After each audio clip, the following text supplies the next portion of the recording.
Wake up, Adam, they are getting close.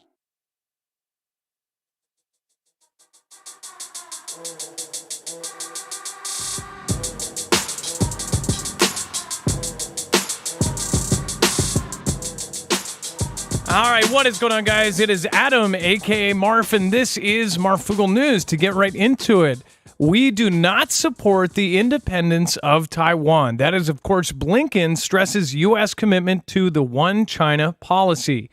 This is like, we have had so many contradictions from, of course, the U.S. Gov and several others basically flip-flopping on what they've been saying.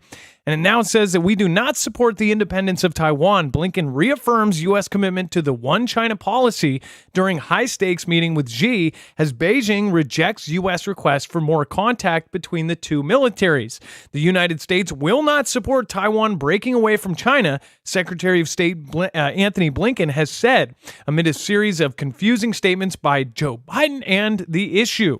It says, quote, "We do not support Taiwan independence," America's top diplomat said in Beijing after meeting with Chinese President Xi Jinping.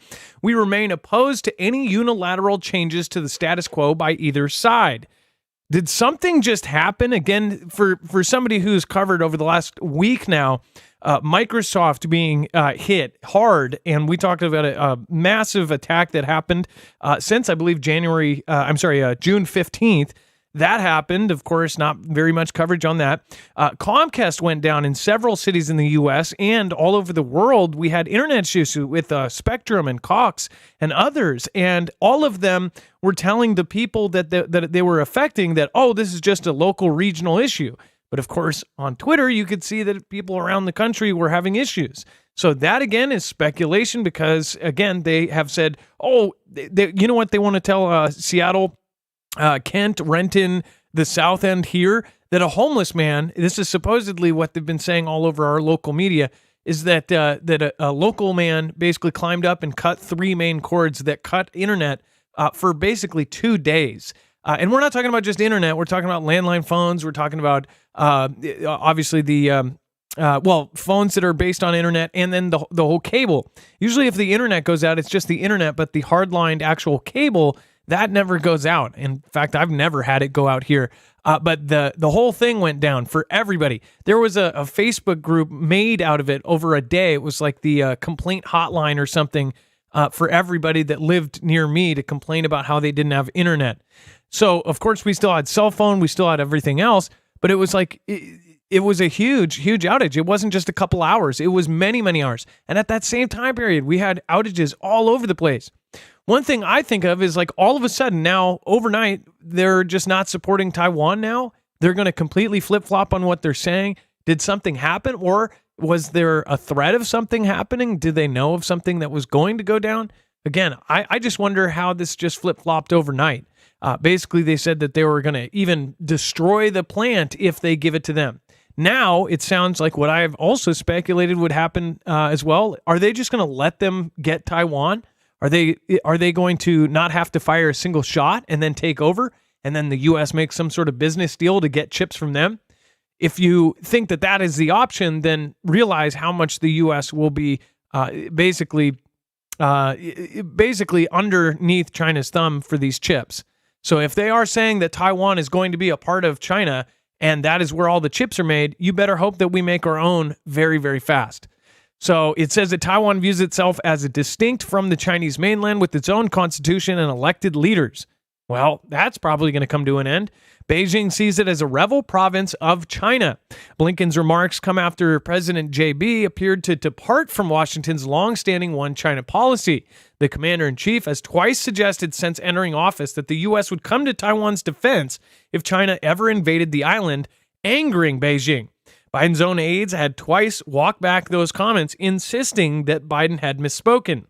Blinken's meeting with Xi at the Great Hall of the People marked the highest level visit by a U.S. official to Beijing in nearly 5 years. Now, this is also, I believe, our CIA leader may have visited there not too long ago. And then you had Mr. Gates ended up just going there a few days before this.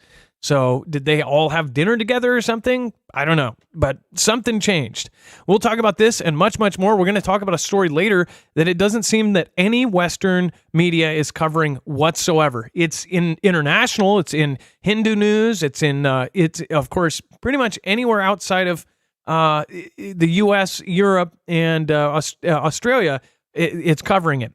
So we'll talk about that, and we will also talk about all of this crazy stuff that went down with the internet in many, many cities, and then of course all of the stuff that went down with many drills and things like that. So stick around. We'll be right back. Make sure to go over to marfooglenews.com. You can see our syllabus.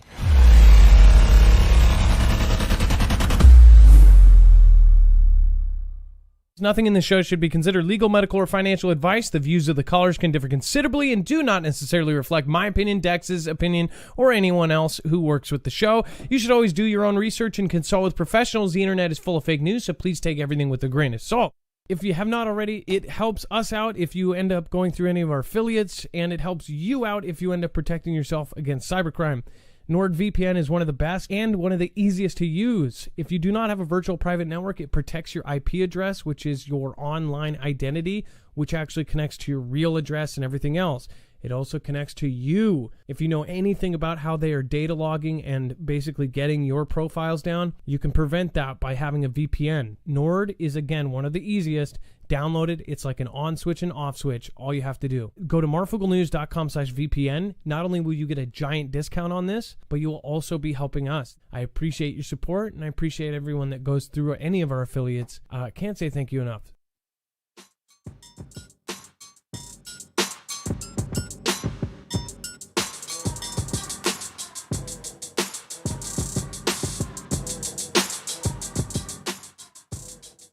All right, what is going on, guys? It's Adam, a.k.a. Marf, and this is Marfoogle News. So I also want to point out there have been many over the last few days that have said that, I got tons and tons of comments over the weekend over the last two previous videos over on Marfoogle News, just talking about the different drills, Ospreys landing in the suburbs, and then, of course, the tanks rolling down the highway in Idaho. Many people, of course, said, hey, that's normal. They do that all the time. First of all, everyone has an opinion, and that's totally fine. But as far as Ospreys landing in suburban neighborhoods, people, after the mainstream articles came out kind of hitting everybody that talked about it and basically calling us tinfoil hatters, it's very clear that the military didn't think that. And that's the funny thing. People, of course, have this narrative that is basically given to them. That a lot of people, actually, they're just like, what do I talk about now? This year, what do I spew out? I need to wait until media tells me what to be concerned about. They all say that the normal person that doesn't follow this very closely, and maybe some others that really do think that it's just nothing, they say, oh, military drills happen all the time. You are absolutely right. But military drills, when they are happening so frequently, and if you look at what they're actually preparing for, that is what is changing. They are changing it, and they are actually preparing for something completely different. Now, Caitlin Sweat just commented something that I was going to talk about tonight, which is, it says, have you noticed all the Chinook copters in Seattle? I have, and we've noticed this all over the West Coast. So as far as Ospreys, I haven't seen them here, but I have seen Chinooks, I've seen Apaches, and I've seen Blackhawks, half of which do not have their transponders on. So they're doing either high-end drills or they're transporting somebody very important. The Chinooks, usually that's what's used for giving somebody a tour of Seattle if they're a high-ranking military official, something like that. And sometimes they actually cover those in the local news. In fact, a previous time when there was like 8 Chinooks that went right by downtown Seattle, they said, oh, it was a general and he was visiting and looking at the West Seattle area. That kind of thing they'll put out there. But when they don't, that's what's concerning. What's concerning me, though, is that there's so many people that are just completely in the dark about this. They only get a tiny percentage of any kind of, exposure to all of the world news. So they just latch on to whatever piece comes out about any kind of panic or this or that. First of all, nobody should have panicked over the stories on Friday, Thursday, whatever else that happened about these drills. There were many people that just covered these and says, wow, this is really unique. And at the very least, these videos are amazing. To be that close and to be in some suburban neighborhood and see Ospreys landing there, That's a huge deal. It's an amazing video at the very least. And we didn't say, oh, Russia's invading or this and that. Which, by the way, people took what I said and they thought that I was talking about one of our friendly creators. That was totally separate. What that creator was talking about a third party that basically put out there that Russia was invading or that this was something else. None of us said that. None of us in the regular community did. Who said that is the people that's not in our community that are basically on, third parties that run websites that essentially try to say whatever they can to get you to go to their website because they can't do their stuff anywhere else. They can't be on any of the platforms. They can't do any of that. Those people basically put out this panic stuff. So that caused a big thing. And at the same time, there was some very real things happening. So after that, then when you say, hey, there's some real stuff going on here, everybody's like, oh, whatever. It's, it's probably just a drill. There's a lot of drills going on at all times, but we have never seen as many drills and as large of drills as we have in history as we have in the last year. Take the air defender. Yes, we have air drills all the time, but that is the largest in NATO history. So you can't say that happens all the time because each time these are getting bigger and bigger and bigger. And every time when they say this is the largest drill they've ever done, then that is something new. That's something that's never happened before. And right now, we are having the largest drills happen in history ever, every single time. It's kind of like how the Mega Millions or the $1 billion lottery keeps getting bigger and bigger, and it just keeps breaking the records.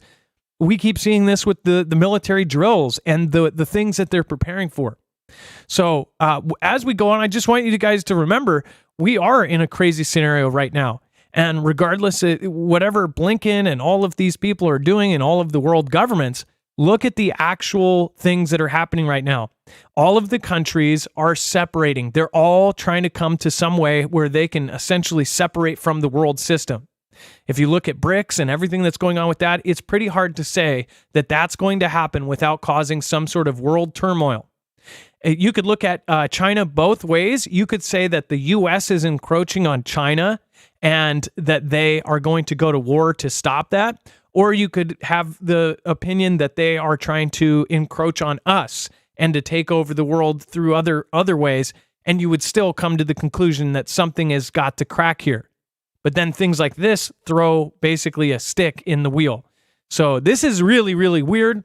I'll tell you, over the weekend, they said that 48 hours, the 3 hacking groups said that they would attack European banks. People said, oh, see, told you covered another mirror. You jumped the gun on that one.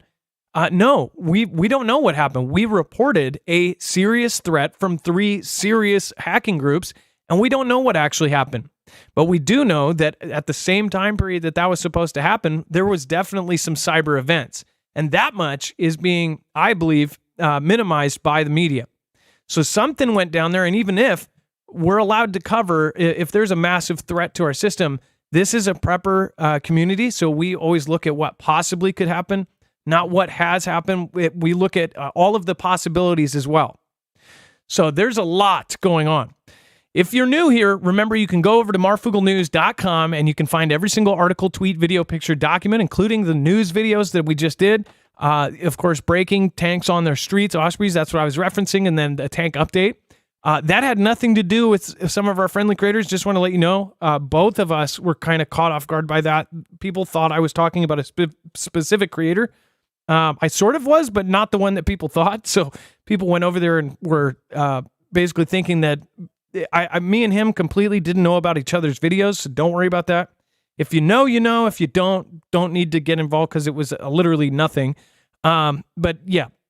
And then the Titan sub tonight, missing. If you want to see a full bibliography of every single article, tweet, video, picture, document, make sure to go down here and, of course, click on Titan sub missing at Titanic. You'll see every single article, tweet, video, picture, document, plus a whole lot more. There's overflow. There's web content. This is all the stuff that could not fit into tonight's show or is too sensitive. So make sure to go there. It's a lot of great stuff. Let's bring in my co-host/internet brother, Dex James. What is going on and how are you doing today? Hello, Adam, and hello, Fugle fam. I'm doing just fine. So first off, before we start, if you do want to protect yourself, we're going to talk about some crazy things. Make sure to go over to marfooglenews.com/EMP. You can actually use the code MARF and save $50 off per device. This is a device we've talked about for years. If you are new here, make sure to ask somebody else that already has one of these. They're extremely easy to put in your car. It's 3 wires, red to red, black to black, and green to ground. So this is basically hook it up to your battery and to your frame on your car or truck or RV or whatever, and you will be protected against EMP, CME, and of course, lightning. So this is a really great device. They have it for solar generators, for gas generators, for your home, for boats, for motorcycles, and this will ground the signal of all 3 phases of an EMP multiple times, or a CME, a Carrington level event, in less than 500 trillionths of a second before it can fry your device. So go to marfooglenews.com/EMP. Later, we're going to talk about all of the submarine stuff that is going on. Really crazy story about a submarine that is actually possibly trapped in the Titanic wreckage. Very, very, very, very crazy. Thank you, James Parks, by the way. And then Carol, thank you guys both for the super stickers. Carol, I appreciate you, and thank you for stopping by again. Dex, do you want to talk about Biden and Xi pledge to stabilize the deteriorating ties between U.S. and China? Yeah, certainly. So continuing on the Blinken story here, he did go. He met. Surprisingly, he got to meet with Xi.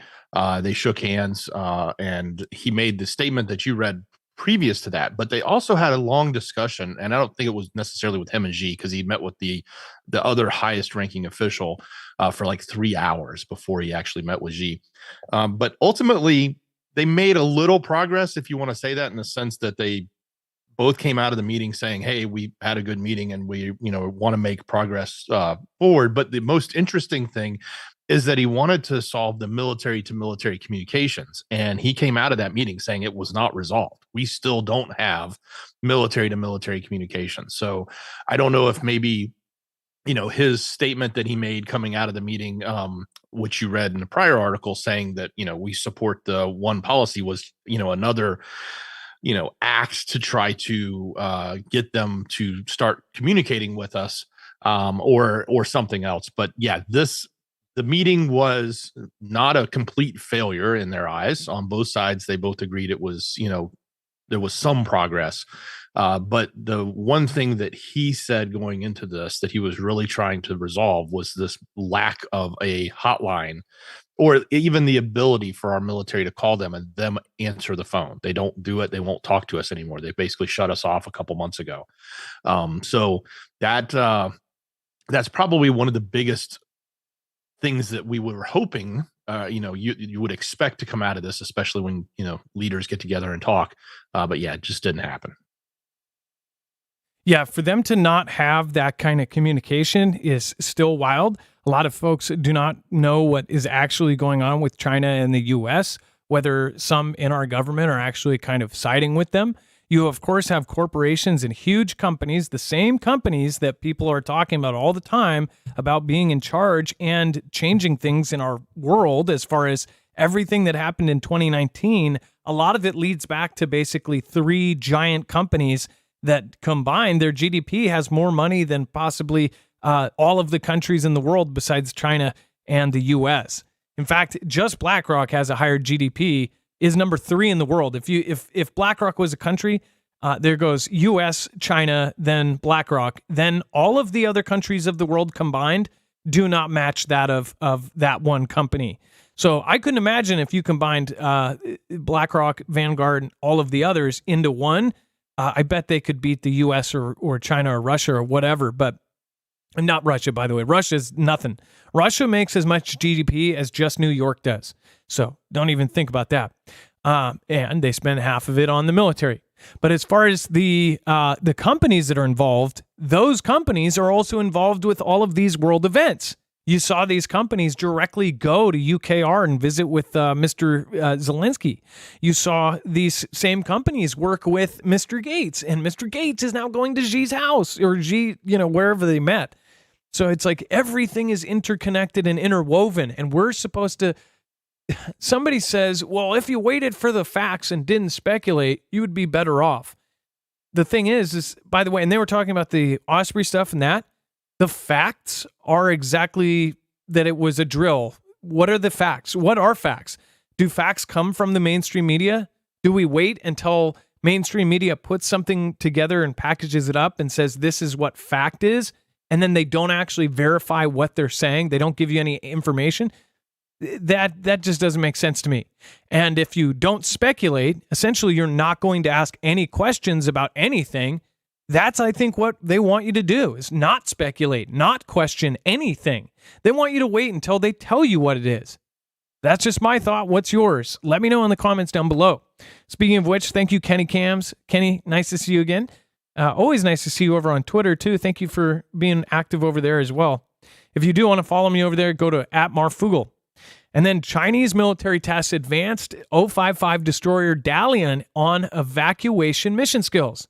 So I actually briefly talked about this the other day. Dex, do you want to hit up what they did and what they're trying to do and what they're drilling to do? So this is an interesting drill. They're doing this on their own mainland, but they're drilling as if they're trying to simulate training for the evacuation of their own nationals from quote unquote war-torn countries.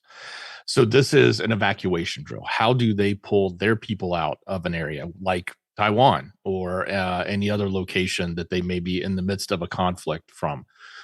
So this is an ongoing exercise that they were doing. They were doing it on their own land. So it wasn't like they were someplace else, but I believe it was a naval base in Zhejiang. Sorry if I'm mispronouncing it, but anyway, Zhejiang in their southern area, the southern Guangdong province. So very interesting drill. You got to ask why are they preparing for this right now? I think, we kind of understand what's at risk with the West and with China and with themselves and some of their neighboring countries. There's a lot of animosity around territorial waters and even territorial land between lots of different people. So keep an eye on them. You guys may have heard me talking about this when I first found out about it. It was actually from their end of it, and it was I want to say Global Times put it out first.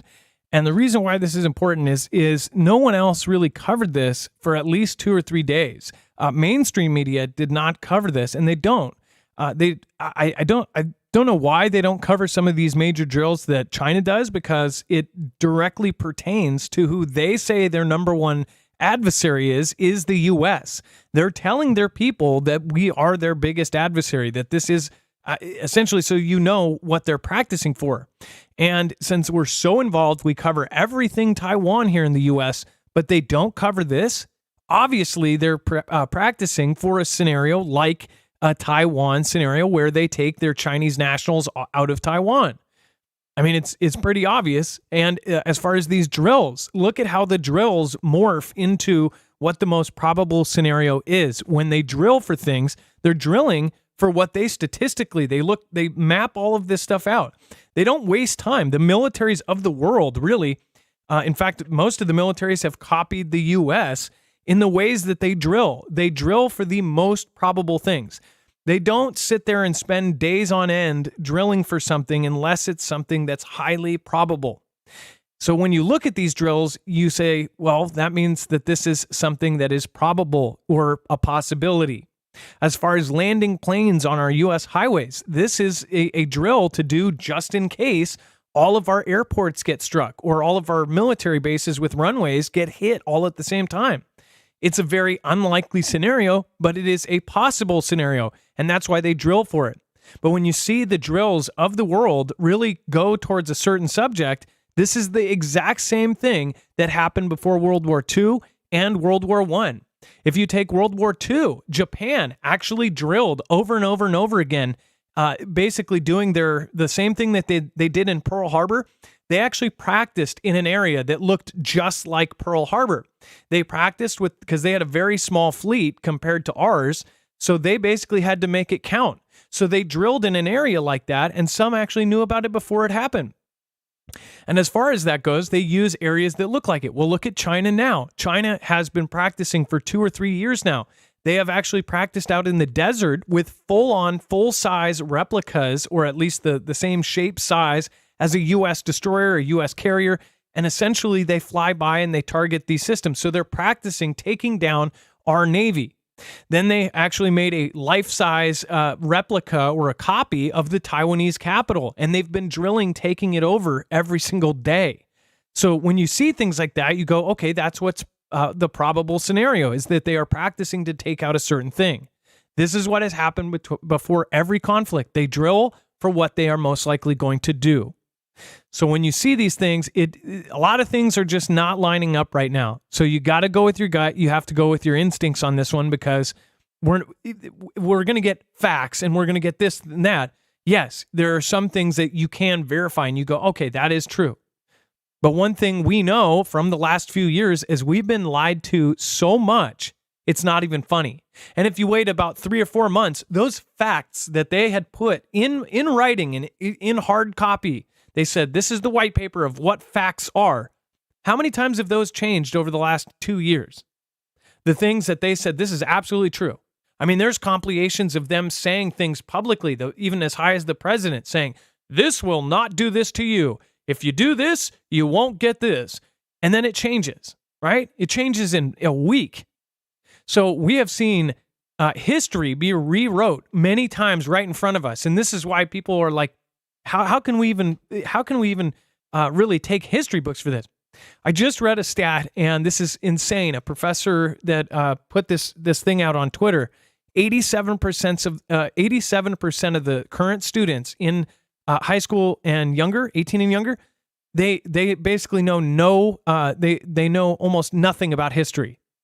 So they're not doing a good job in history. They're not proficient in history, and that is how I say history repeats itself. If we don't learn from our mistakes, it will happen again and again and again. Think about that. 87% of our youth don't know history. That is terrifying. Or the history they are being told is just absolutely wrong. It's pretty horrendous. That's what happens, by the way.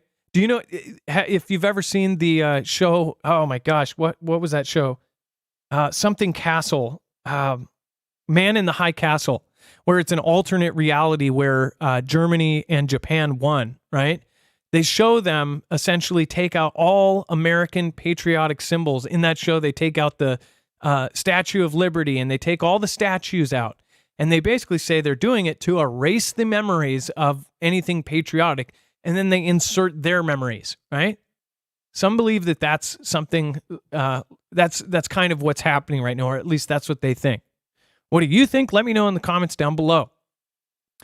And then the Pentagon's Secret Service trawls social media for mean tweets about generals. Dex, what in the heck?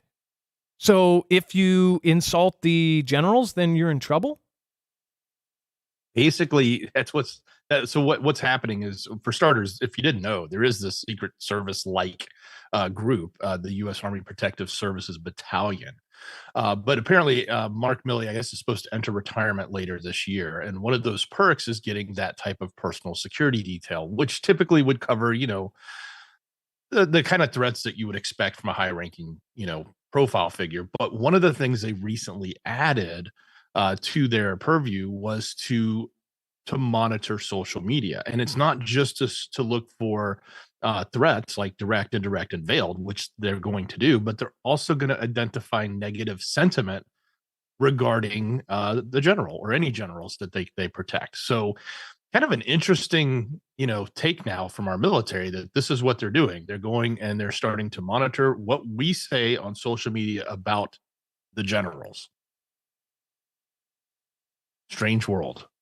Yeah, this is wild. If you can think, so there's probably going to be multiple times over the last couple of years where everything we've covered would probably be under that purview, because I don't know, like when you think of this man specifically, he actually called Xi, this country we're dealing with right now, called him before and after our big event that happened in January.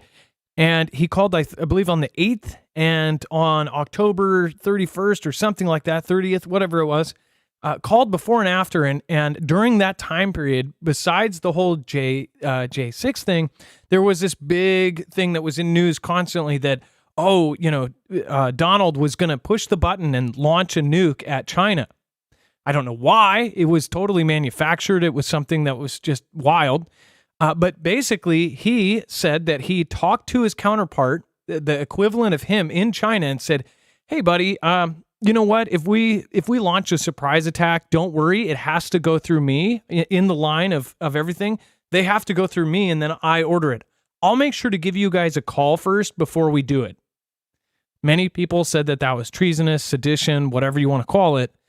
They said that that was pretty bad, considering they are technically and literally our adversary. Why would he do that?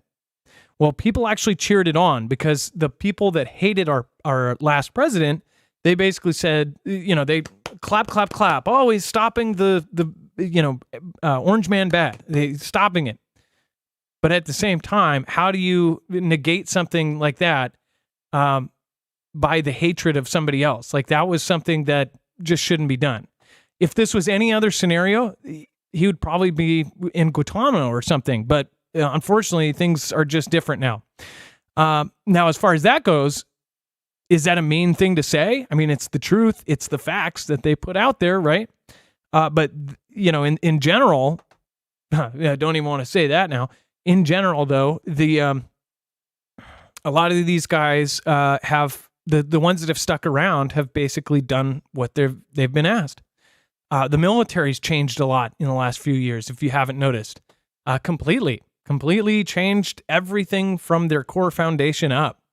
There's still a lot of really good men and women and everything in there, but again, the whole foundation has been shaken.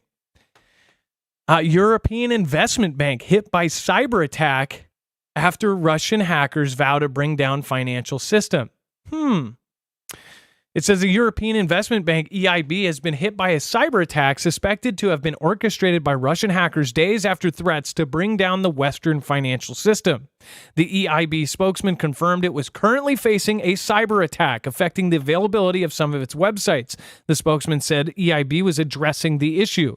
The attack comes days after Russia-speaking hackers threatened to launch cyber attacks against Western financial institutions over support for UKR.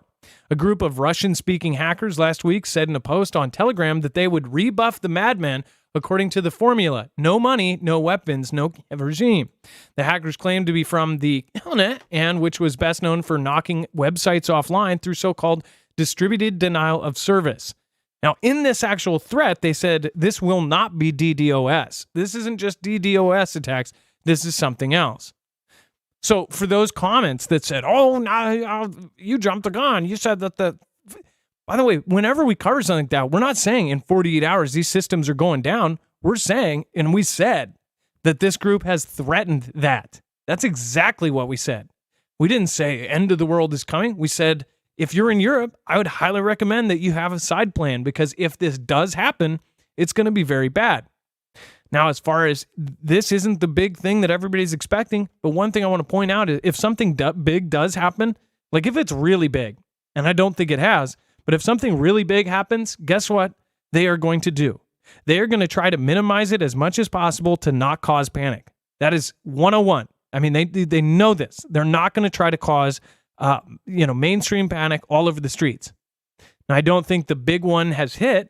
But when it does, do you think that they're going to go on TV and go, everything's down and your money's screwed and your money's gone or whatever? You're not going to be able to get your money for months. No, they're going to say everything is okay.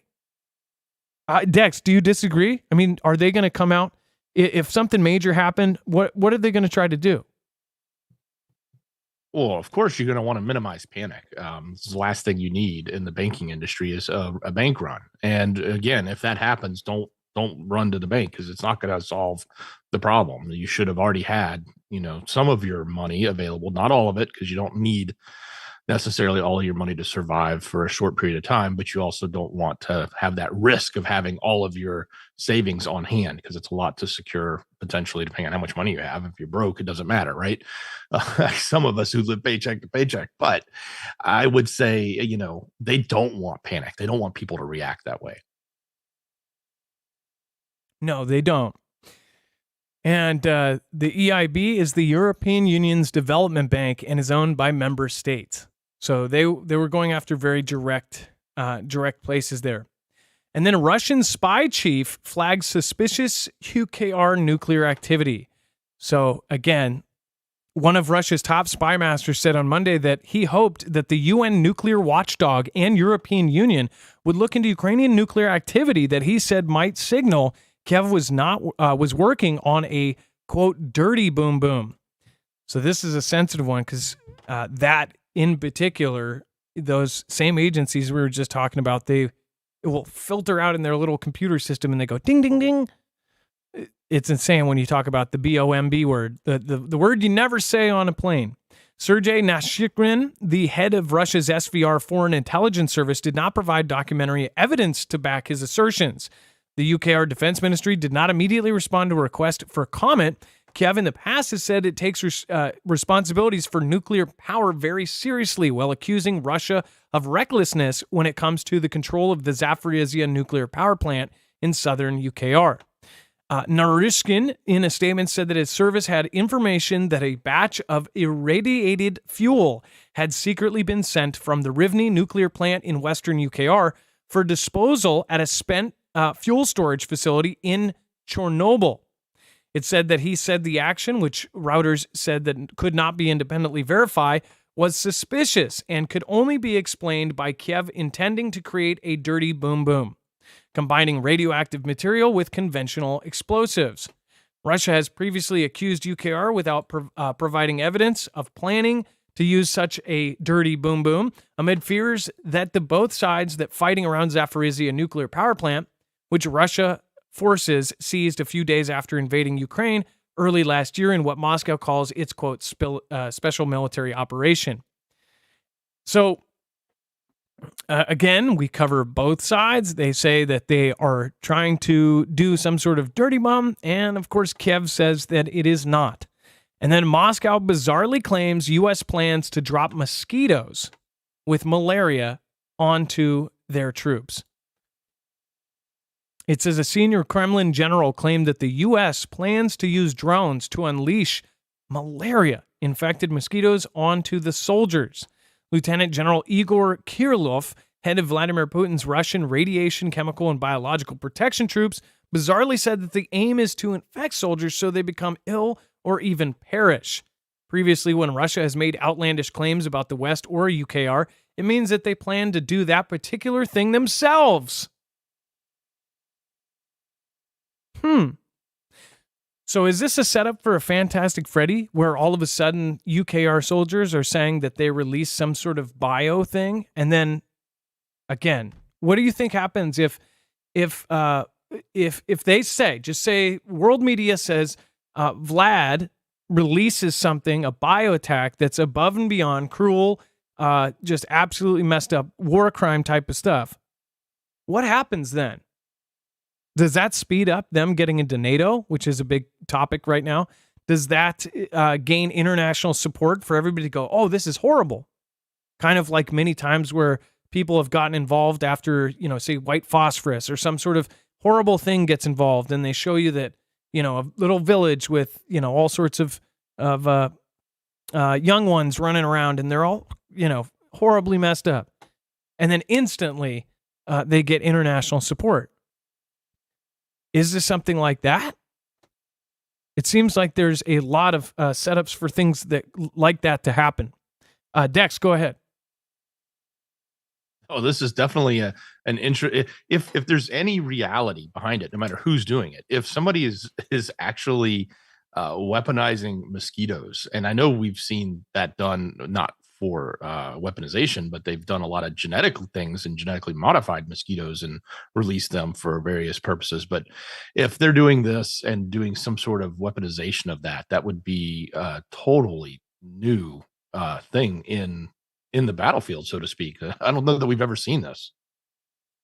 Well, we know it's possible. They've even had regular coverage of how they, I think, what was it? Wasn't it Disneyland that said that they were going to put it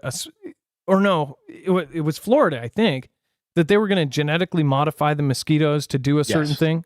Wasn't it? They released them, and they were trying to overrun. I don't know if it was the males or the females with ones that could not produce, so that it would distract them, so then the population wouldn't grow. Yeah, it was like they made a bunch of males that put off a female scent, so then the males would just be dry humping or something. I'm not, I'm not the one who said it. This is supposedly real stuff going on. And then Russia sought to take out a defector in Florida. As President Vladimir Putin of Russia has pursued enemies abroad, his intelligence operative now appear to prepared to cross a line that they previously avoided, trying to take out a valuable informant for the U.S. government on American soil. I'm sorry, but when did people think that this wasn't happening? I'm sure the U.S. has secret agents over in Russia, in China, in Australia, in every country of the world, and they take out people. And I'm sure Russia does the same thing. And I'm sure China does the same thing. I'm sure pretty much every major government of the world has their spy service that takes out people, Mossad, whatever else. It says the clandestine operation seeking to eliminate the CIA informant in Miami, who had been a high-ranking Russian intelligence official more than a decade earlier, represented a brazen expansion of Mr. Putin's campaign of targeted takeouts. It also signaled a dangerous low point, even between intelligence services that long had a strained history. It says, quote, "The red lines are long gone for Putin," said Mark Palameropoulos, a former CIA officer who oversaw operations in Europe and Russia. He wants all of these guys basically thrown off roof, right?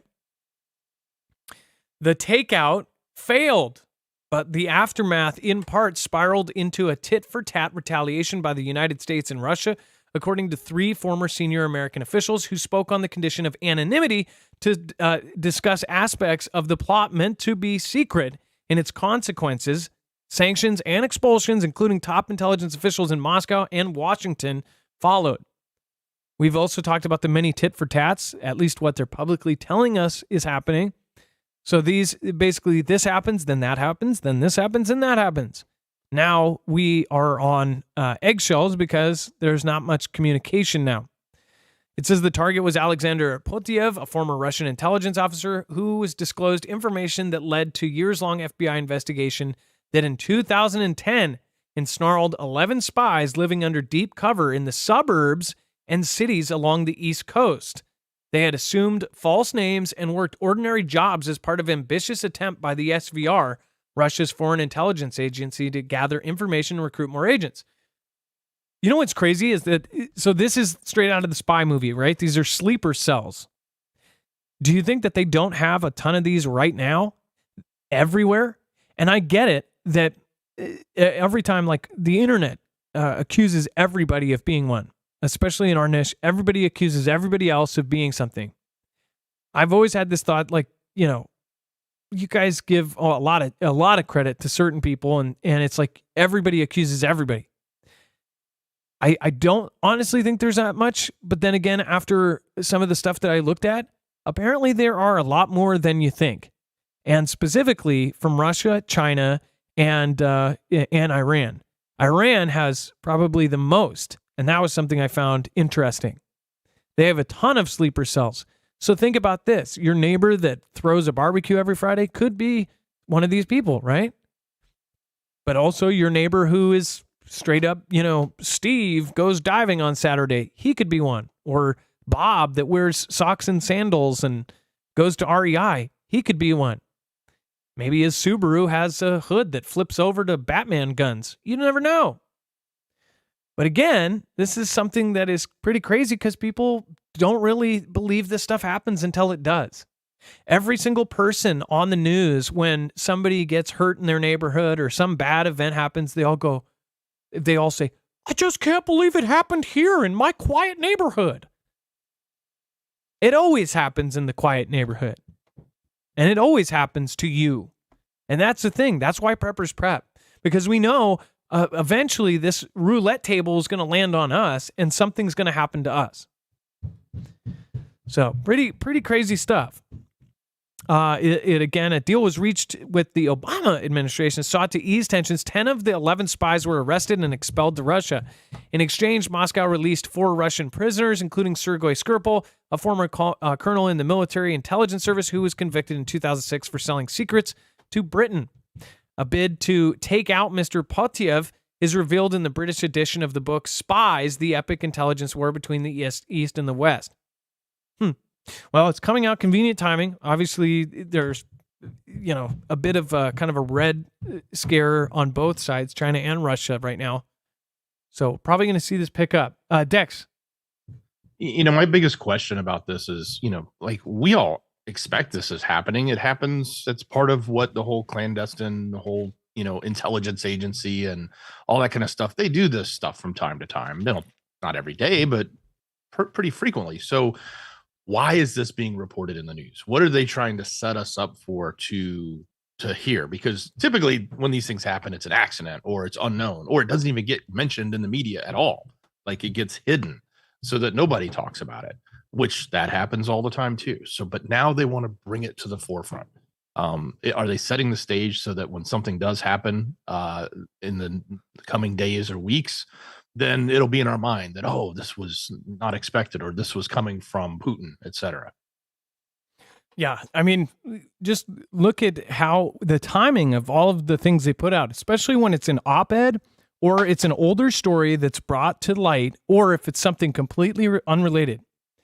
Many people thought when they brought out the month-old body cam footage of the alien in Las Vegas, the same day a bunch of stuff happened. Instantly that day, everybody that was talking at the water cooler was talking about the easy thing to talk about. Did you hear an 8-foot alien was in the backyard? That same day, many things went down with the JB family and new revelations with the whole criminal investigation thing. It's like that same day, over a month old alien thing came out and the whistleblower stuff came out. So some question like, does that stuff come out on purpose at that time so that everybody's talking about UFOs at that certain day? Is that the distraction? Or is that what's being distracted from? People look at it both ways. And then Putin warns NATO over being drawn into the Ukraine war, says Russia has more nuclear weapons. So Dex, he's basically saying we've got more nukes than you. That, and he's also sort of reiterating one of those red lines that we've heard before. So, more specifically, he's saying that that there's serious danger. He says, "quote unquote," NATO, of course, is being drawn into the war in Ukraine. What are we talking here? He says. He goes, the supply of heavy military weaponry to UKR are ongoing, and that they're now looking into giving UKR jets. So he's saying that if they continue to send this equipment, this is the same, statements he made last year, same statements he's probably made 2 months ago, and then 3 months before then. These are those red lines that keep coming up that we've talked about here quite a bit. He's repeating it again, except now it's the jets. So he's saying if they continue to do this, then in his opinion, NATO is drawing themselves in. And oh, by the way, we got more nukes. So as far as it says, this is a serious danger of further drawing NATO into this military conflict. And it talks about the jets that they are getting and the Leopard tanks. And says if they are based abroad, but used in fighting, we'll see how to hit them and where we can hit those means that are used against us in fighting. Dex, you also notice this is totally reiterating as well the thing he said the other day that they will be looking, or was that Medvedev? Somebody else said too. I think it was him that said if we'll look at how this is shipped to UKR. So we'll possibly hit it in a NATO country if they stage it before it goes to UKR. And that would be an immediate, Article 4, then Article 5, NATO getting involved. If they say if it's in Finland before they send it to UKR and they strike Finland and destroy the gear that's going there, they said on their side that that's fair because that's going there. And if they know it, they'll take it out before it gets there. Yeah, this puts Poland and Germany right in the crosshairs. Yeah, and Poland and Germany in the crosshairs. And if something really does go down, then that puts us in the crosshairs. Again, this is all it's one step after another. And then we have, again, if you haven't checked these out, again, this came in handy. We actually, 10 minutes after we got our internet back, after 2 days, our power went out. It luckily only went out for about 5 hours. But again, these have come in handy so many times. If you are looking into getting a generator, I would definitely recommend at least having a gas generator. But if you really want to get something that is really cool, go for a solar generator. It has unlimited power as long as you have solar panels. It gets its power from the sun. Then, of course, you can store it onto the lithium-ion batteries and then keep it for whenever you need it. It's on-demand power. These are solar generators, so they don't make a sound. You can run them inside. You don't have to worry about anybody from 3 blocks away hearing them. In fact, right when the power went out here, you start hearing those engines running. But again, if you want to be a gray man, which you do in an SHTF scenario or a martial law scenario or any kind of bad scenario, whether it be a storm, a hurricane, a tornado, an earthquake, then you definitely want to go solar. They're quiet. They don't make any sound. And of course, they are infinite. Again, this doesn't take $5 a gallon gas, or yesterday filled up and it was like $5.51 here. This is essentially unlimited power as long as the sun comes up the next day, which hopefully it keeps coming up. Go to marfooglenews.com/energy. The Flex 1500 is a modular system. You can actually add all sorts of different mods that change its general use.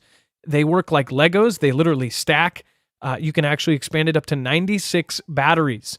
Again, you can do stacks of up to 5, and you can actually make whole walls of these if you really want to go all out. Go to marfooglenews.com/energy, and then also check out the Flex Tactical. This is such a good brand. The Air Force Research Laboratory actually teamed up with them to make the Flex Tactical. So this is their tactical version. It has built-in heaters in every battery, so it can run in extreme cold temperatures. And it has, of course, dust resistance, water resistance, and the 1,500-pound latches that essentially this thing could fall off the back of a truck. That's what they're making these things for. So again, one of the reasons why you would go with Energy over a cheapo brand is because during an SHTF or any kind of emergency, you want the thing to work. What good is a tool if it breaks the second you need it? Go to marfooglenews.com/energy and make sure to use the code Marfoogle, because you will not only give a huge discount, but you'll also be helping our channel. We're independent. We're on our own. We don't have a multi-channel network to protect us or to help us if anything happens. We have the Marfia. So thank you guys, and I appreciate it. And thank you for sharing our stuff out. And of course, letting everybody know about us. All right. And then we were able to run, because I have the X2 and the Flex. I use the Flex for essentially our whole living room, and I use the X2 for all of our lights. So we got through the 5 hours, but before we went 3 days, and this thing, we've actually gone longer than that. And it's really, really amazing to have power of your own. Dex, do you want to talk about Russia-Ukraine signed peace treaty? Now, this is, again, something that we have to be careful with. Western media really is not covering this. So allegedly, and according to Putin, there was an agreement reached back in March of last year, right after the invasion started, right after they took control of Kiev. And the peace treaty was signed, he's claiming, by both himself and Zelensky. He showed this. He said, hey, this, I guess it really wasn't a secret, or it wasn't a secret document, so I'm going to show it to you. So he held it up and he put it on camera and he said, here it is. And basically the point he was making in this is that we actually had this agreement signed, and in good faith, we pulled out of, we, as in he is saying this, that said they pulled out of Kiev. They backed out of it. In doing so, and then as soon as they did, and allegedly, Zelensky's talking to the West, he then backs out of the agreement that he had. So that's the claim that's being made. This is coming, on the heels of lots of people talking about, potentially creating deals. I know South Africa was trying to create a peace deal, but everybody sort of looked at it, and even Putin had issues with it. But he was actually saying we had one. We had an agreement to end everything, And in his opinion, as he's putting it out, the West didn't want it to end. And oh, by the way, they signed it, and so as soon as we pulled out of Kiev, then they acted like it didn't exist and discarded it and threw it in the garbage. So again, we checked AP, Reuters, Fox, CNN, MSNBC, all of the mainstream medias. No one even made mention that he made this claim. Isn't that a little odd? Exactly. If you search for the name of this document in like Google News or any of the news, it's only an international. Nobody else is covering it around here. It's really weird. Even if they think it was fake news, why wouldn't they cover it and say it's fake? You know what I mean? They cover so many other things that they say, oh, he's making this wild claim, and then they come up with the story. My bet is by tomorrow or the next day, since more and more people are going to talk about it, is they're still formulating their PR kind of response to this. Or it really truly doesn't exist, right? But either way, it's surprising that they didn't cover this. Some feel that the reason the fact that they're not covering it shows some sort of guilt, or that they don't want people to know about it. Why it matters is that would change, and who knows what is actually true, but that would mean that instead of them valiantly, because they covered it so hardcore, they said they chased them out of Kiev, right? What if they left voluntarily and it was part of an agreement, and then they immediately turned their back on it? Again, I'm not saying it's true, because we don't know what is true at this point. But a lot of people even questioned back then, because it was like Russia had all of their stuff and they went right in. And then all of a sudden they went right back out. And again, it was called the Treaty of Permanent Neutrality and Security Guarantees of UKR. That was that same time they were talking about all of these things. So at least the time frame, there was talks about stuff like this. But what do you guys believe? Let me know in the comments down below. Carol, thank you. Says, love this show. Look forward to it every night. Well, thank you, Carol. I appreciate that. Carol McLean, thank you for becoming a member. The other Carol. And then Rumbile the Clown, thank you for the super chat. I appreciate that. You can always write a message there as well. KK Beloin, thank you for the super chat as well. Scott LeBone, thank you for subscribing. As always, if you subscribe during the show, you will get a shout out. Like Christine Roach, thank you. Appreciate you subscribing. And then Gary McLean, thank you for becoming a member. And let's see here. Craig Anderson, thank you for subscribing. Santana Neal, thank you for subscribing. E. Font, thank you for subscribing. Nick Giamarino, thank you for subscribing. And Heath Spear from Australia says, all blackouts are man-forced at the moment. I never lose power when others around get turned off. I live by my own power, solar backup generator.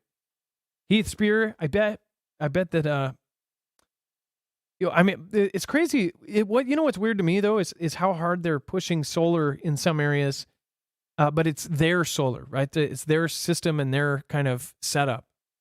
I would much rather setting up my own system that's completely protected and separate, personally. And then Zelensky, no Patriot system in UKR was destroyed. We've covered both angles. Russia said that they destroyed Patriot systems and launchers and parts of the batteries, right? And then UKR says that they didn't. It says that Vladimir Zelensky reported that no Patriot system has been destroyed in UKR. It says, quote, no matter who in Russia says that our Patriots have been destroyed, $1 billion tax-funded U.S. tax-funded weapons have been destroyed, they are still here.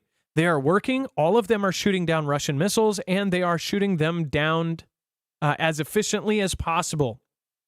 Not a single Patriot has been destroyed.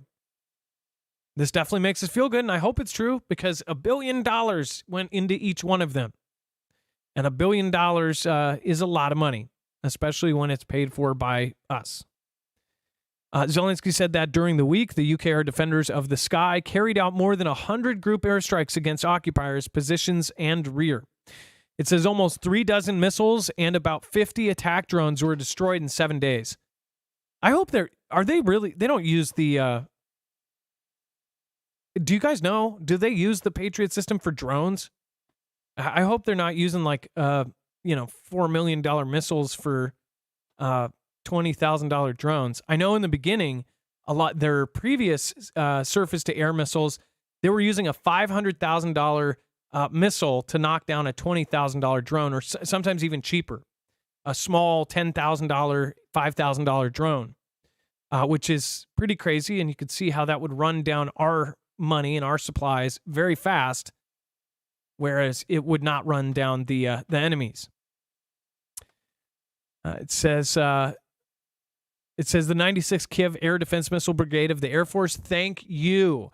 All calibers and Kinzhals were destroyed during these attacks. And Kinzhals, of course, are the hypersonic missiles.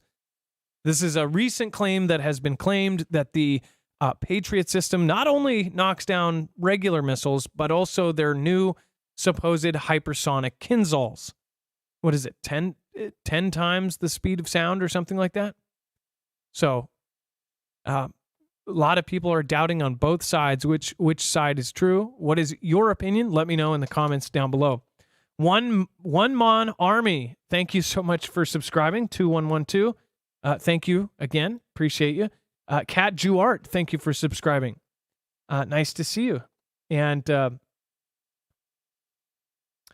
Janet Ruth Haynes, thank you as well. Thank you guys. And then TASS presents documentary about Erdogan at Turkish embassy in Moscow. So Dex, I wonder what the documentary said. Well, I mean, look, this is the reason I think that this is interesting is why they're doing this. So they put together this documentary. General Mikhail Guzman had presented a documentary about Erdogan, who is and it was done at Turkey's embassy in Moscow. But it was like a big love fest, right? And, that's not the story. To me, the story's not like, oh, what's this big presentation? I mean, it's, the quote is interesting. Our program has been on the air for more than 22 years. It has thrown the spotlight on more than 400 personalities, but President Erdogan is the only one we've had the honor of interviewing 4 times. I mean, they're just gushing over Turkey. They're gushing over Erdogan. Now, here's why I think it's important. Look at what has been going on with NATO. Look who stopped, like we just reported it.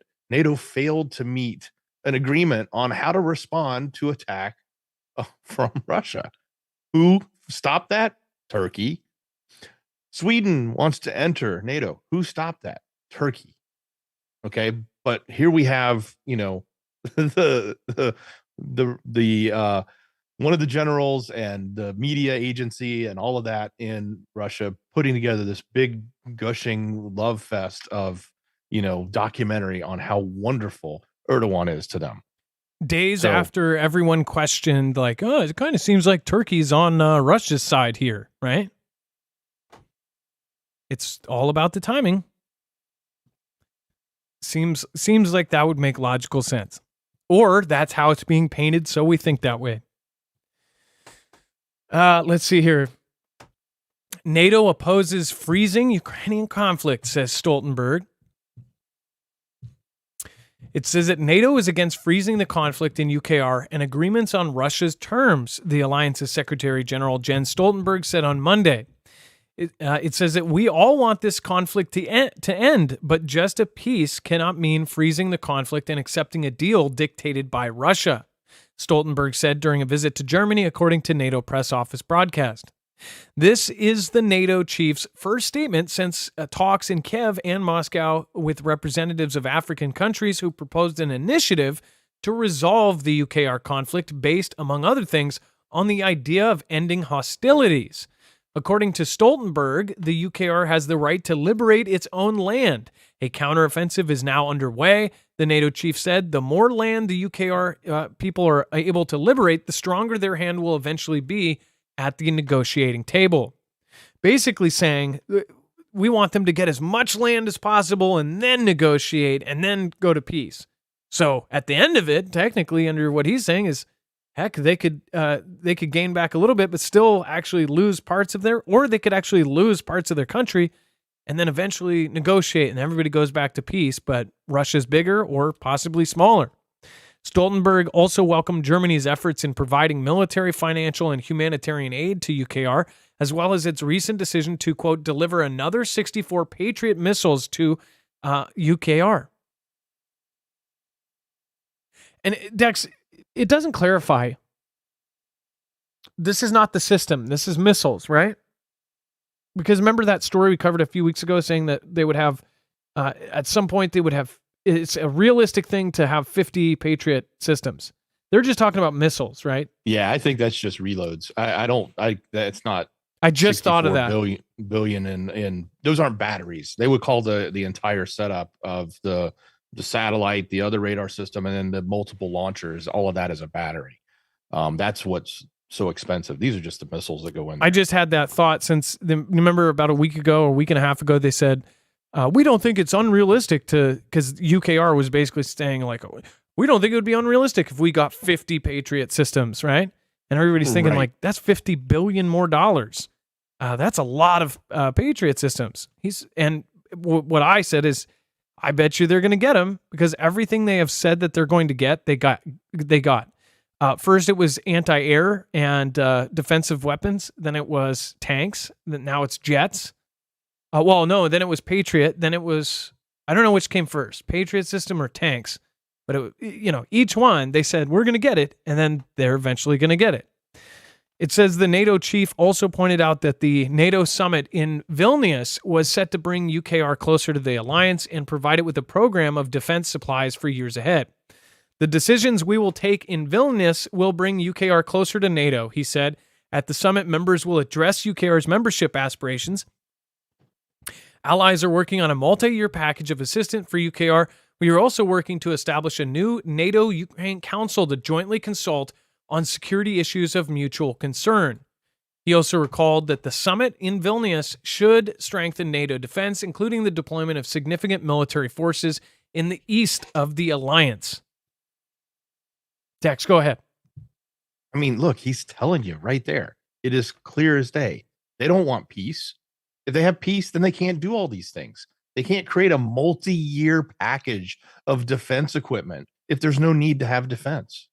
They can't have this create this, group and have all these equipment and continue to have the industrial complex churn out more and more and more if they sign a peace deal right now. That's what they're saying. It's clear that the option of peace is not even on the table. And that's just so crazy, in my opinion, that any side wouldn't be willing to say, yeah, let's put an end to this. How can we get to a means to an end? Even having the discussion and saying, okay, if it's just about these territories that have been taken or not taken, then discuss it. Like come up with a resolution. But clearly that's not what they want. It's clearly they don't want it. They just told you right here they don't want it. They have plans.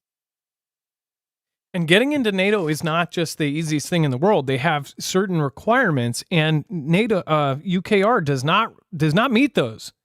In fact, before all of this went down, many people admitted, even Mr. Gates himself admitted, that UKR was one of the most scandalous countries as far as corrupt. He said corruption involved, right?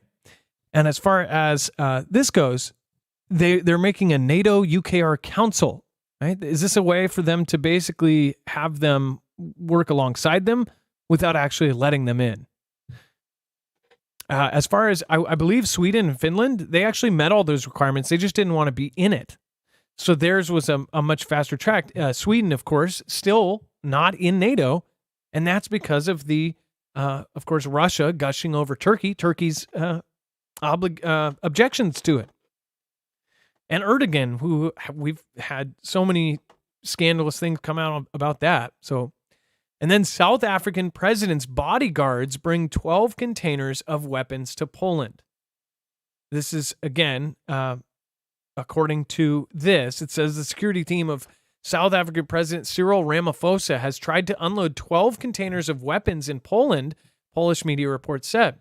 It says the media outlet notes that Ramaphosa arrived in Warsaw before traveling to Kiev by train. He flew in a separate plane, and another plane carried 120 people, including journalists and presidential guards. This plane also carried military personnel with special forces. The Polish customs officers did not allow them to leave the plane and collect their luggage on the evening of Thursday, 15th of June. By the way, I talked to you guys about this the second it happened because there was the video, which nobody covered this at first. At all. This was June 15th. On the 15th, one of the presidential media agents sat outside the actual steps down the plane, and she said, "Look at this!" And there was police everywhere, all over the tarmac, and they said that they're keeping the weapons. Now, I actually, now thinking about it, I do remember these being in the side frame and the cops and everything surrounding them. So I don't know what was in those, but they're saying that those were weapons. She actually did say in her video, they said they confiscated all of the weapons. And I thought they were talking about at the time, because she was talking about the presidential guard, about their personal, like, their pistols and things that they were carrying. That would make sense if they did have the weapons, like a actual shipment along with that plane. But the presidential media was not allowed. They allowed the president to go meet with all of the different leaders, but they kept the media back. Now, why this matters is there's been some really scandalous things going on with South Africa. We've, of course, covered that South Africa, technically, if Putin ever came there, they're part of the ICC, and there's been that whole debacle. But South Africa has had some super corrupt things going on right now. I have a friend that was born and raised there and is a immigrant from South Africa. And he basically said, he told me all about some of the previous leaders, some of the huge, huge scandals. I mean, we're talking about crazy, could make movies about almost every one of them. But that kind of stuff has happened. Now, currently, they are about to join BRICS, the Brazil, Russia, India, China, and South Africa, currency thing. So these are all really important pieces to the puzzle, and we all have to kind of work on this together to figure out what's actually going on. But it's a big deal for them to hold back all of the media like that. He added that the behavior of the Polish authorities was shocking and racist. It says, however, the media agency notes he did not mention that the guards under his command tried to unload 12 containers of weapons from the plane, a fact that was reported by journalist Amanda Koza, who was on the plane. So here's the other angle to this. She might have meant that their personal weapons were taken, and they're using what she said in that broadcast against them. It seems because it instantly makes sense that way, right? It says they withdrew the permission to fly over, and we had to make 6 laps over the Mediterranean before we arrived in Warsaw, said Koza. As reported, the plane carrying the security detail of the president of the Republic of South Africa and his press pool was stuck at the Warsaw airport due to lack of permits. Now, according to Koza on the tarmac, said that we had all of the appropriate documents to get off the plane, but they're saying that they don't work. So who do you believe? Let me know in the comments down below. Something's odd there. Carol has become a member. Thank you. Loved your daughter's Father's Day card. So cute. I don't know if I have it. I told her I was going to put it in the show, so I'll try to do that before the end of the show. She knows me better than anyone. I'll tell you that. She made a Darth Vader. It says something. I have all the special skills, and then it has Darth Vader because you are my father. It's so cute. We'll just forget that she basically said that I'm Darth Vader, but she did it in the cutest way possible. All right, before we move on, make sure to go over to marfooglenews.com/prep. And again, this is where you can get 3 month supplies of freeze-dried food that will last until 2052 at one of the most affordable prices out there. Of course, you'll get a giant $200 discount when you go through our code. Go to marfooglenews.com/prep. And then, of course, make sure to check out all of their other packages. You can get a 72-hour kit, say, for your go bag. You can get all sorts of gadgets. You can get anti-radiation tablets there if that's something you're concerned about. You can get, of course, first aid, medical, survival books, all sorts of great stuff. Definitely survival books are a good thing to have because, obviously, if things do go down, you won't have Google to look up what to eat or how to do things. You won't be able to say, how do I survive? Which I'm sure if Gen Z, if the lights went out right now, that would be the first thing they did. Go to marfooglenews.com/prep. You don't need a code, but you can use the code MARF, I believe. But again, just do that link and it will get you right there. And then Dex. So I don't know, again, when I first talked to you about this, it was still kind of breaking, but as this story is kind of unfurled, it's really crazy because everybody is telling me that on TikTok, this is all that people can talk about. It's kind of an obsession for people because it involves the Titanic and the Titanic wreckage, which I never knew. Even if you're rich, I still think $250,000 for a trip like this is pretty insane. Like, they go down to the actual Titanic wreckage, and what at first they were saying is they may be stuck in the wreckage, like they got stuck or something in the Titanic, or they tried to go into one of the holes in the Titanic and may have got stuck. Now, there's been news coming out all day about this, and essentially what the Coast Guard first said is that these people are screwed, that there's no way that they can go get them. Representative Brandon Williams actually came out and said, hey, we need to get our nuclear subs from our military over there and go and save them. Go grab our civilians. Mind you, the actual CEO of the company is on the submarine. They say that the submarine has 96 hours of oxygen, and they say that they should have about 2/3 of their oxygen supply left. So, which is crazy. How long is this trip where they already used up 24 hours or 30 hours of it or something? Dex, is this not nuts? Did you see the pictures of this submersible? Yeah, so this is a very interesting expedition, a very expensive one for some very rich people. But unlike previous visits to the Titanic, which, by the way, Russia used to charge and take people to see the Titanic underwater a couple years ago, this one was supposed to be more about doing research, not just tourist drive-by. So I think it was supposed to be about a 10-hour type event.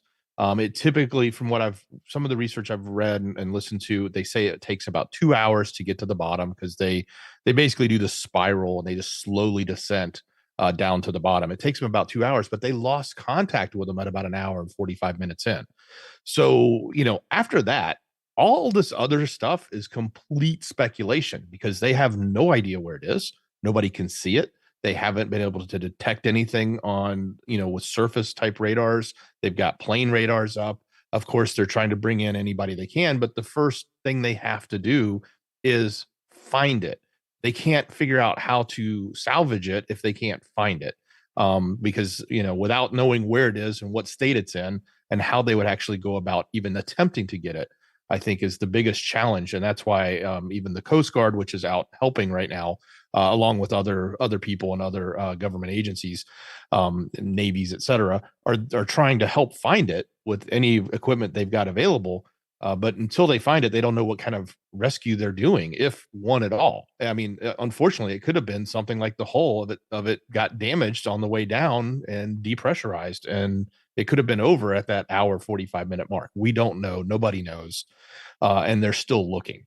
And until they find that, now they did say there was about 96 hours of oxygen. They have O2 scrubbers, and they had actual bottled oxygen they carry down there. And they were saying that potentially could give them anywhere from 70 to 96 hours of time. And I don't think that they have, they wouldn't have necessarily brought food and rations, because it's supposed to just be a day thing. It's a 10-hour type ordeal. So I don't know that they're set up to survive multiple days or anything like that. And it sounds like the oxygen level is not going to give them that anyway. So right now, the only person I think I've heard is this British explorer has been named, and the only reason they say that is because he said, hey, the sub has successfully done XYZ, and we're now going to go underwater, etc., before he went down. And nobody's heard from him since. So they're assuming he's on there, but nobody has confirmed who's actually on the ship yet either. So we don't know, other than that there's been 5. So that's where we stand, at least in the last few hours. This is obviously a hot topic. Everybody's watching. It's got various angles to it, from the fact that there's the sub that's down there and people that could be losing their life, to the fact that it's also the Titanic, which is, very popular amongst a lot of people from a historical perspective. Well, and even anybody who, I bet you most people gained most of their interest back when Titanic came out. That was the most, it was unbelievable when that movie came out. Um, I admit, I was a kid and I saw it 3 times with 3 different sets of people because everybody was going multiple times to that long, super long movie. I remember that. It was super, super long, especially for a kid. But it was such a good movie, and it broke all sorts of records, and it really got me when I was a kid interested in this. And I did, I want to say like 3 or 4 different papers throughout high school on the Titanic, and it's quite fascinating because the Titanic, in however many years, is essentially going to fall apart, and a lot of stuff is not going to be there anymore. It's crazy how I actually have a National Geographic special on it on the other side of the wall, but there's a lot of fascinating stuff down there.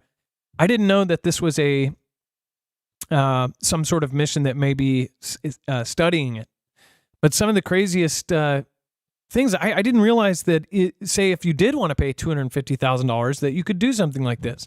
I wonder if they actually do the Titanic for $250,000, or if you just pay $250,000 to go down really deep into the ocean.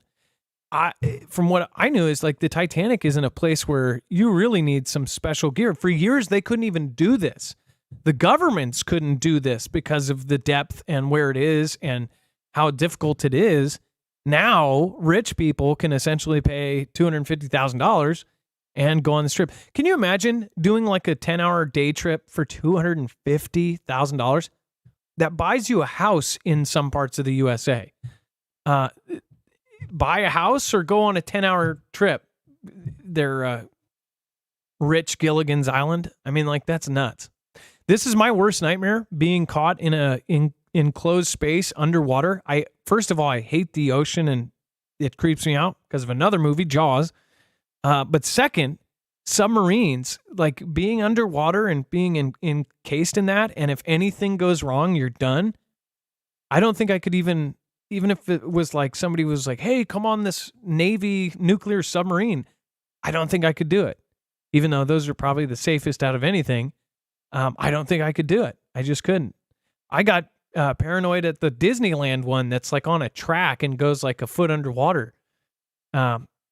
Would you do this? Would you, if you had $1 billion and money was like toilet paper, would you go on a tour like this? This one is pretty cool. I mean, imagine seeing the Titanic. In person. One thing though, like this picture is obviously an animation of what it is, or a drawing or a painting. The crazy thing is you would never get the full scope of how big it is because of how dirty it is down there. You would only see the light shining on, whatever part they're looking at. And from what I've seen, it's not like this thing is all windows because of the depth it goes down to. It's got like a tiny, tiny window hole. And then most of it is cameras looking all over the place.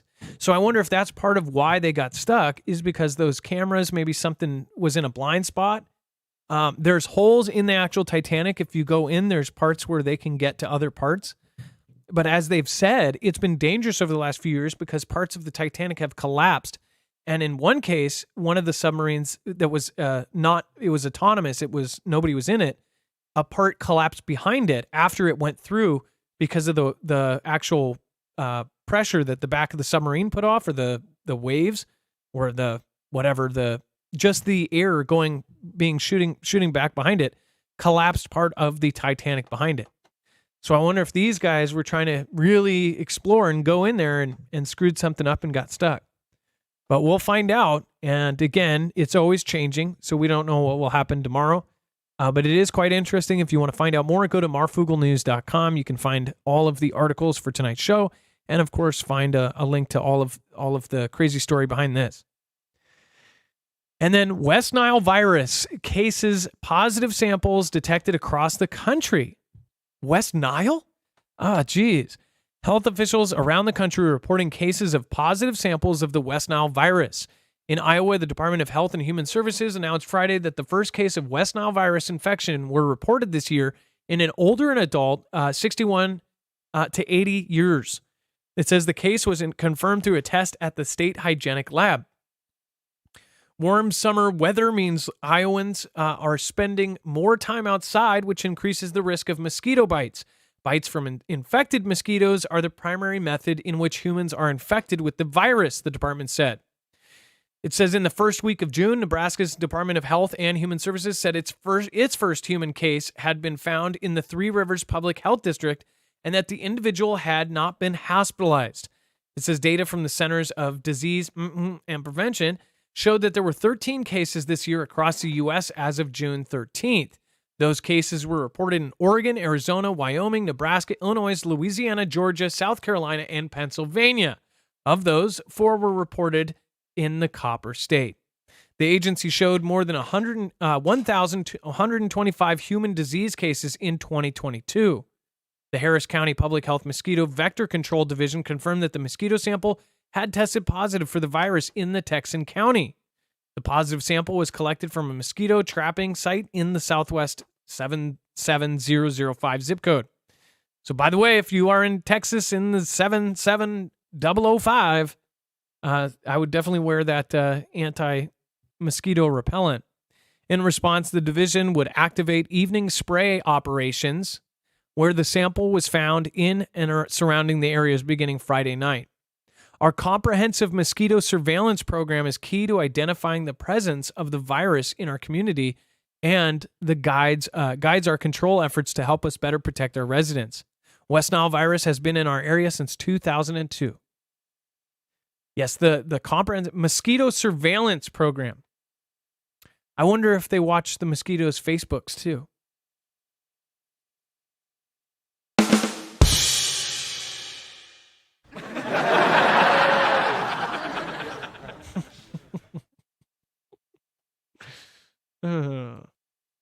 And China bankers told to shun flashy clothes, 5-star hotels in austerity drive. From cutting salaries and bonuses to asking staff not to wear expensive clothes and watches at work to reining in travel and entertainment expenses, Chinese financial firms have jumped on an austerity drive as Beijing pushes to bridge the wealth gap.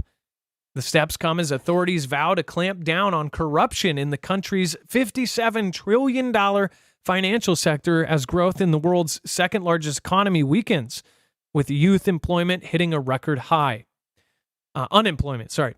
Financial professionals are among the highest paid workers in communist China, and their wealth and flashy lifestyles often have come under criticism from the public on social media as the economy slows, drawing Beijing's ire as well.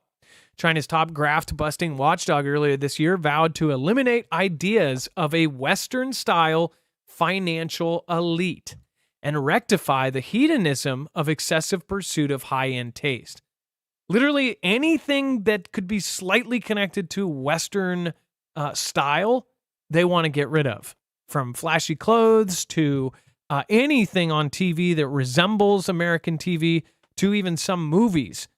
Heck, China itself, the CCP, through an investment company, wanted the last Spider-Man movie to literally Adobe out the last 30 minutes of the movie because it was shot around the Statue of Liberty. They said, hey, you know that last whole 35 minutes of the film? Can you just kind of erase the Statue of Liberty? That would be great. And they actually said no. That, and then of course you guys all remember the Top Gun movie. I believe they dropped out funding of over I don't think it was $1 billion. It was several million or $100 million or something. They dropped out investing in that film because of the whole Taiwan patch on his jacket. I mean, this is the kind of stuff. And these are the only 2 cases in recent times where we knew about it, and that's because they said no, and they didn't do it. How many times do they actually do these requests? I bet you it's a whole lot more than you would think. Do you remember when Xi Jinping,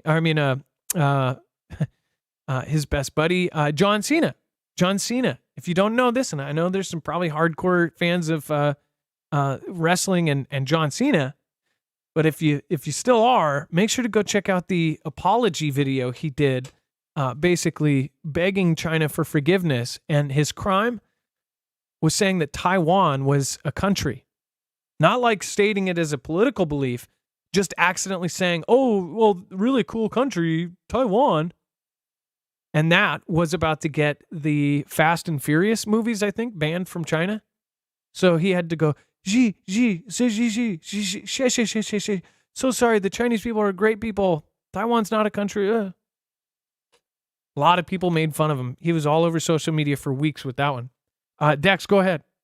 And LeBron James ended up bending the knee. Go ahead, Dex.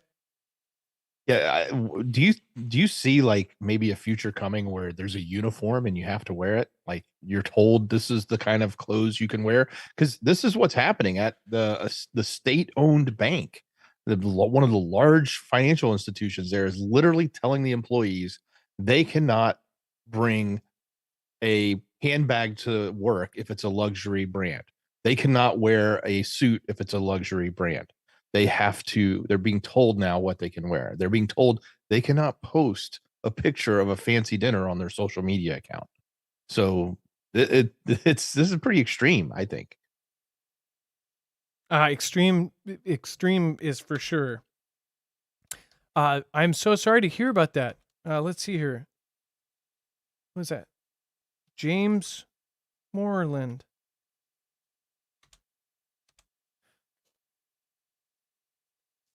I just added that to the scroller. Louis Dennings, my uncle James Moreland passed away Sunday morning on Father's Day. He was like a father to me, so I wanted to give a shout out to the most awesome person ever.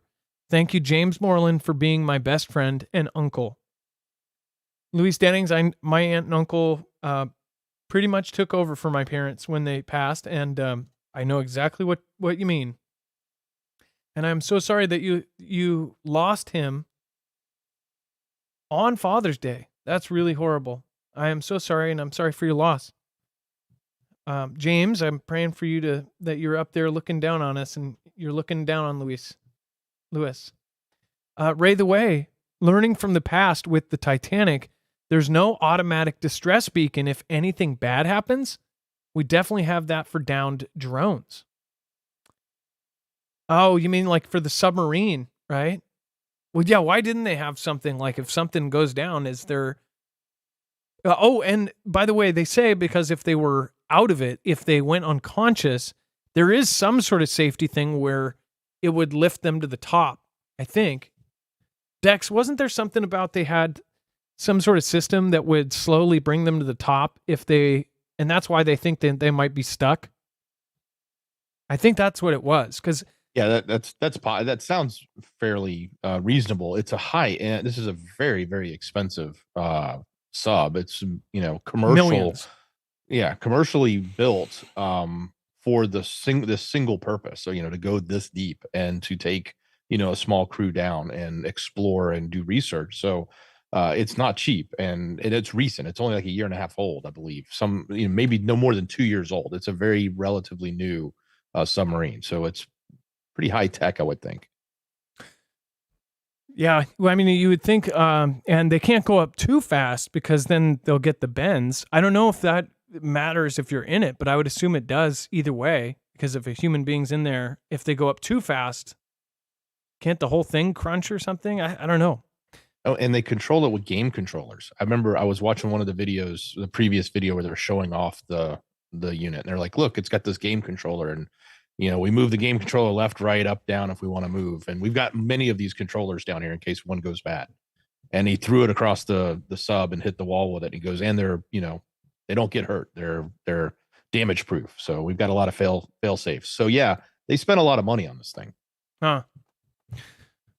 Well, it's quite a crazy story. I didn't even know that they were doing this. Like, I bet there's a lot of things rich people can do that we'll never ever hear about. Just imagine.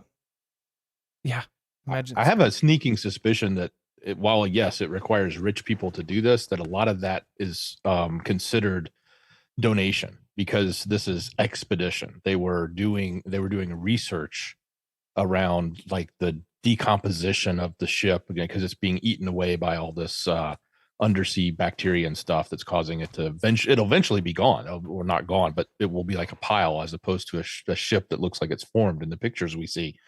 because it's being eroded so quickly, much more quickly now than it has been in the past. So I think that all of these rich people that do get to do this, that big ticket is really probably a donation to. You're saying they get to write the damn thing off. Probably. I'm not 100% sure on that, but that's my speculation. Watch, they don't pay taxes that year because they went on a vacation. It's like, so I guess that makes sense. Yeah.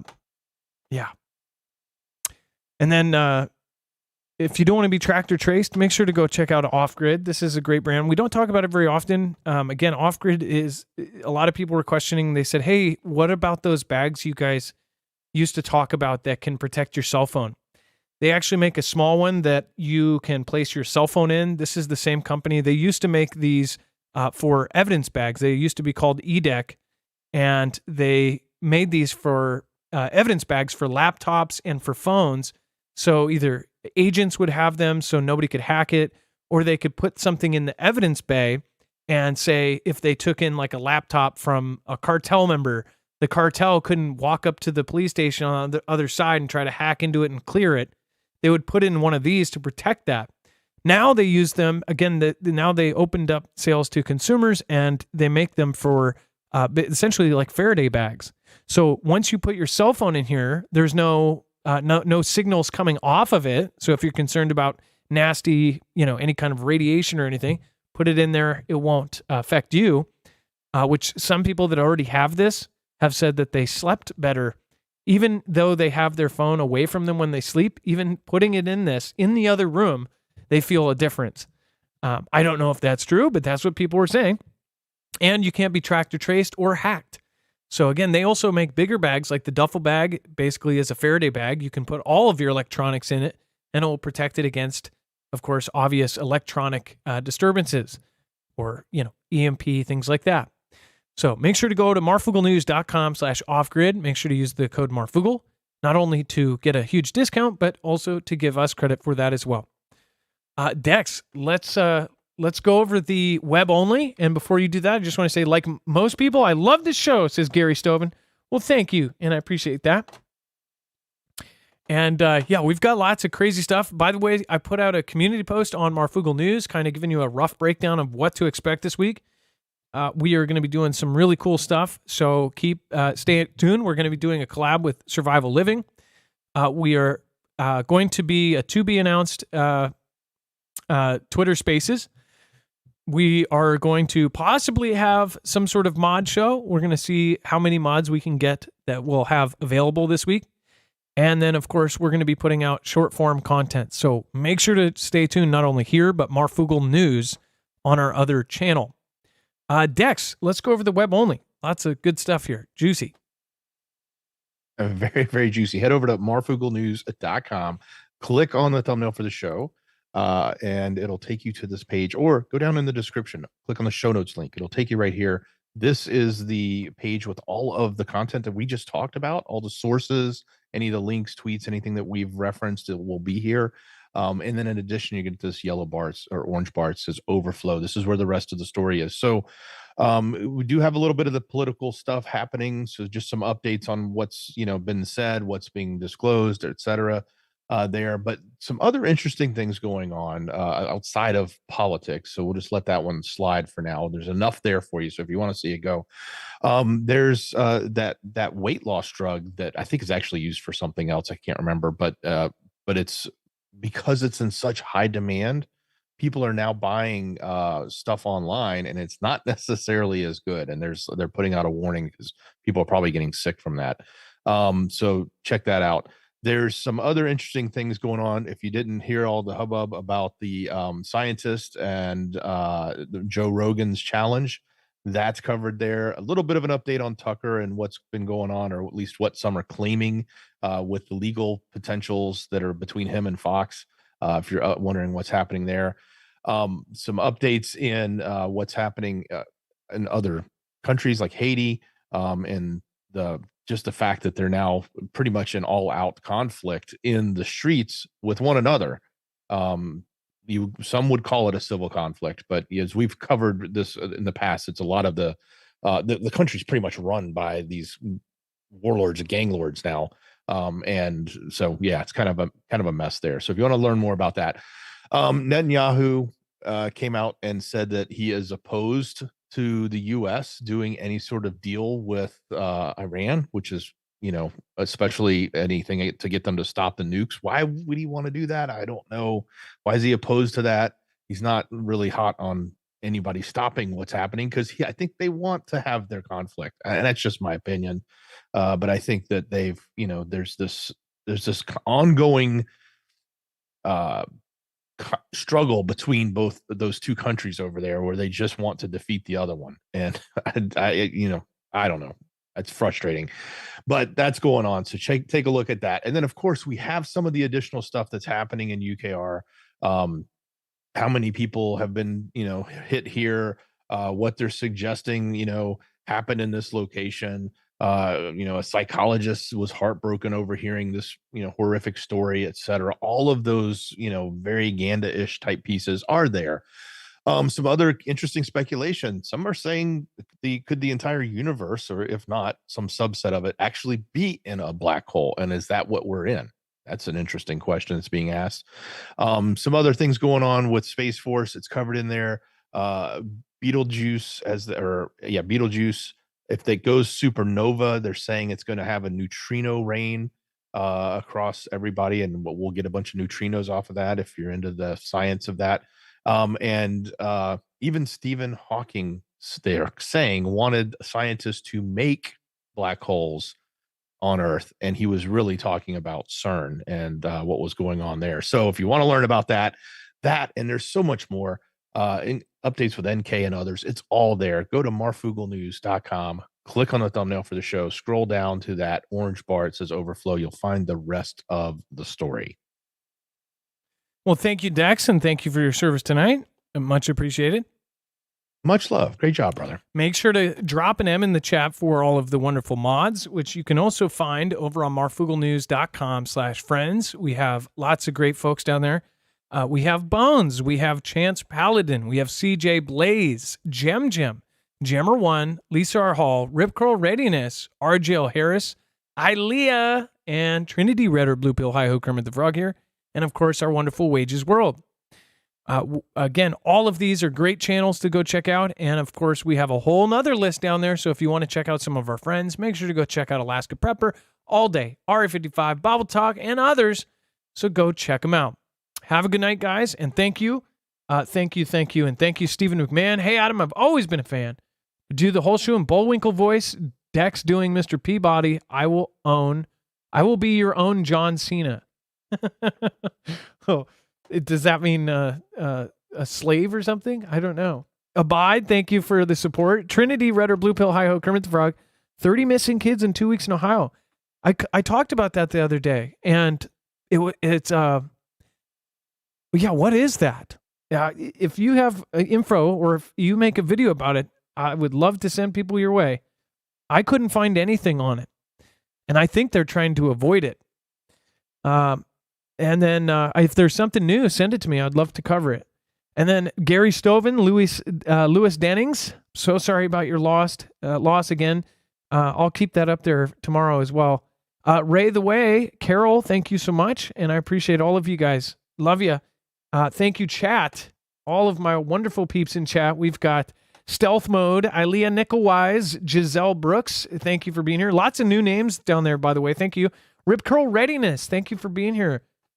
Essentially, I've seen you pretty much every night lately. Thank you so much. Craig Daunter, thank you. Vinny Vengeance. Brian Loves Bacon. Thank you. Ancient Earth Reality Watchers. That looks like a new name. Vade Meacham, thank you. The elites are now living in Antarctica. That's a new one. I know there's lots of government up there. Thank you. Brian Loves Bacon says, I have to restart the show. I came in late. Shoot, we're going to have to start over. Well, thank you guys and much love. Be safe, be prepared, and Marf out. It is now time for the shoutro. It's not an outro. It's not a shout out. It's a shoutro.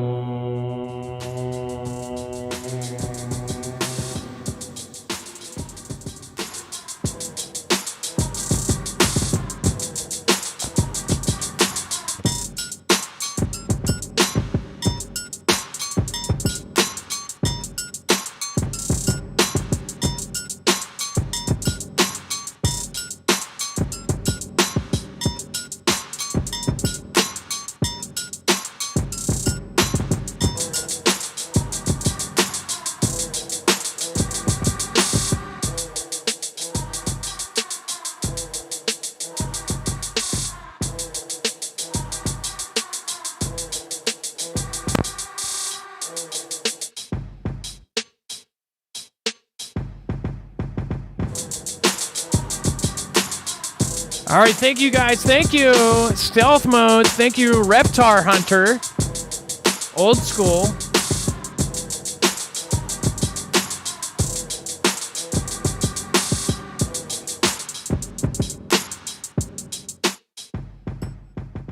All right, let's make a fresh one. A fresh. Let's make one for Louis Dennings and his great uncle. Well, uncle who was great, James Moreland. James.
He was a bad man, not James Rowland. It was